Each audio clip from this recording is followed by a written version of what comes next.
What's up, YouTube? This is your big brother, King Jabez, back today with another very important message. Please subscribe to my channel, like this video, share this video, leave a comment, let me know what you think about my content. In addition to that, please feel free to follow me over on Instagram at the King Jabez. And for those who want to talk to me one-on-one, I do offer consultations. Whatever you decide to do, it will be greatly appreciated. Let's do some work. Tap in tonight with a very important message, speaking to the chosen ones. Many of you have a high level or supernatural intelligence, and you have to be careful how you steward this. You have to be mysterious to a degree to survive. Let's tap in. I get this question a lot from people about where do you get your wisdom? What books are you reading? And I gotta be honest, I have to be careful with sharing some of that. To be honest, for those who watch my platform, I read hundreds of books, as you can imagine, all type of topics: theology, spirituality, astrology, numerology, business books, black identity books, of course, as African American, common sense, right? Leadership books, books about fatherhood, books about marriage. I got all that stuff right over in my library. There's a ton of books.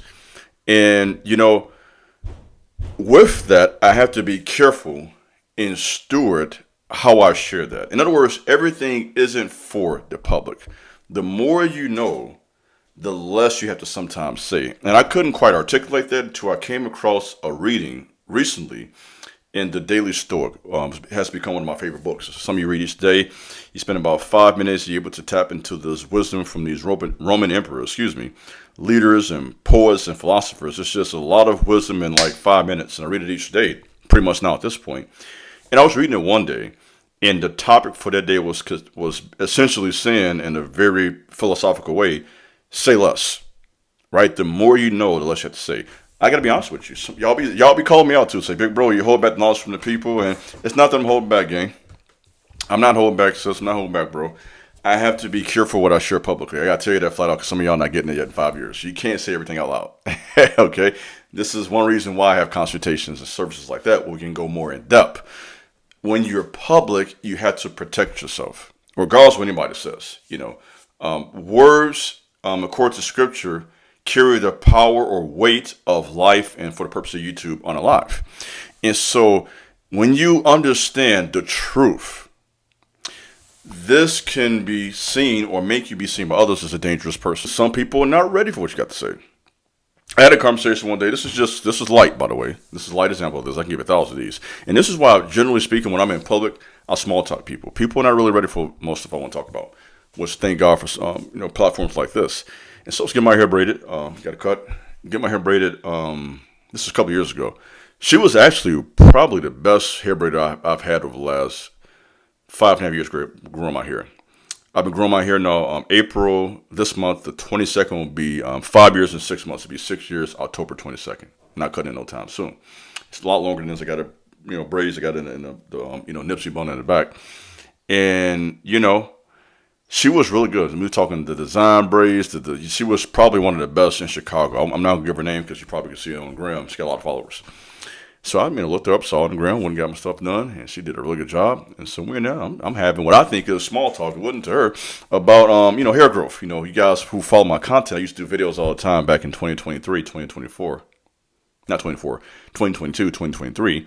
I would do videos about hair growth and what I learned about it, because it was a new revelation for me.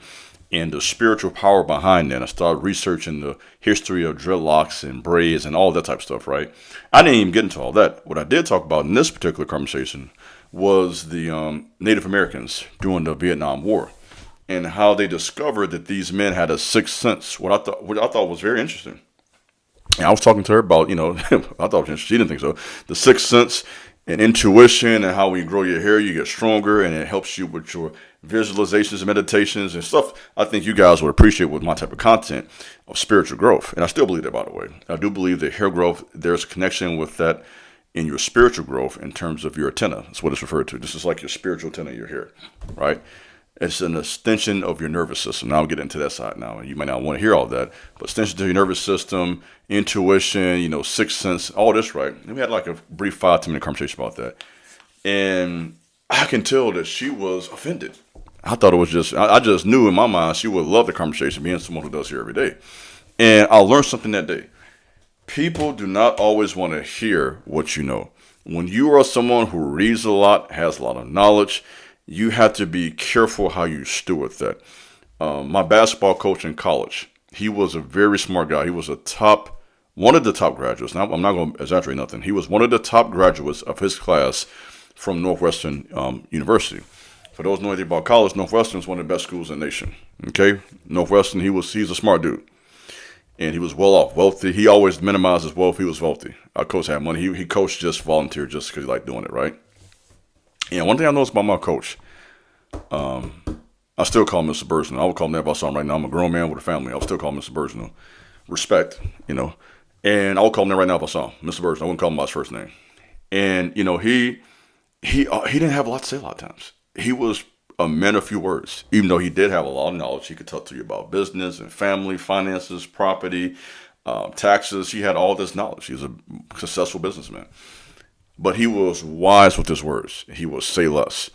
And I learned something from him with that. So when you are a man or a woman that follows me, and a lot of you are at a higher frequency than the average person, right? You study stuff like about meditation, you read about numerology, and you're going a little further trying to understand the stars and the universe and different planets, which that offends people. And it offends people because most people don't want to think outside the box. That's my opinion at this point. They go with what they've learned and leave it right there. If I would have went with what I learned, I would have stopped learning 7 years ago. 7 years ago was when I got my last official degree. I have 3 of them. I don't speak about that often, but we are in this context because I don't need to mention the degree to garnish respect. That part.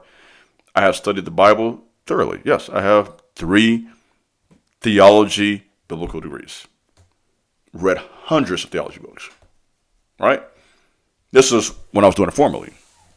And I have learned so much since then on my own. Why is that? Because I am open to learning. No one knows it all. And when you are open to learning the truth, your mind is going to expand and you think outside the box. So I had to learn something that was outside of that box that I learned in school. Sometimes school is a box. They teach you a framework, you learn so much. And it's helpful, by the way. I'm not acting like that's a waste of time. I'm not minimizing that. I did a lot of work, wrote a lot of papers, read books. So I learned a lot. So I'm not minimizing that. And anybody who goes to school, there is some weight to that, obviously. And it's helpful. And sometimes, depending on the type of job you need, it's a great credential to have when you got a BA or whatever you got, But that doesn't, mean that you're educated, honestly. And that's definitely not where your education ends. Some of the most smart people are self-educated. One of the smartest men that I admire was Brother Malcolm X. And Malcolm X didn't have 1 degree. Okay, so he was a prime example of what books, reflection, learning, critical thinking can do for yourself. So if you're a guy right now, lady, watching me, by the way, you say, hey, college is not for me, great. You ain't got to go to college. Buy you about 100 books. Start reading them. Be a critical thinker. Take notes, study, reflect, meditate, pray, fast, hold on to your sexual energy. And you would be so far ahead of people in a year or two that they would think you went to school. You see what I'm saying? So I understand the value of self-education. So I'm dropping in all this too. So there's a formal education. So I'm a person who has been formally educated as well as self-education. And there's weight to both. I personally appreciate the self because you can be a free thinker. Formal tends to be within what they want you to know. You see what I'm saying? But just dropping that for those who want to receive that. Some of you might not like that. That's fine. But the purpose of this talk, you are highly intelligent. You see what I'm saying? And I have all this knowledge. I don't share all that in these 10-minute videos. You got to be careful how you share what you know. That's wisdom, right? Put it this way. The scripture says it is the glory of God to conceal a matter. Here is God who knows everything, but he doesn't reveal it to everybody. He reveals it to those who are ready, and he reveals it when he's ready, and in the right way, and in different ways. So there are so many ways to impart wisdom. That's why we have dreams and visions. That's why we have numerology. That's why we have the Bible, theology. This is why we have, at times, angelic visitations. We have humans, people like myself, other people, coaches, counselors, influencers, musicians who speak wisdom and knowledge over our lives. And so there are various channels to knowledge. And if you're someone who is imparting that one way or the other, whether it be through your music, because when you're rapping, by the way, you're teaching. I want you to know that. When you're singing, you're teaching. Okay? You're a coach, influencer, you're teaching. And you're imparting knowledge to people in a way where they receive it, especially influencers now. That's huge. If you got people following you, you got to follow online, and you're teaching. Be wise with that stewardship, because people are holding on to your words and actually coming out here to the real world and doing what you're saying. You see what I'm saying? So understand the power you have. This is what I'm just giving something to influencers now, and how you can help so many people. So I think this message is one of those where I gave a little bit of everything. So I think it hit different people. So I think this is one who can help the coaches and influencers, as well as those who may not even want to do that, but are trying to learn and own their journey. So with any regard, thanks for listening. God bless.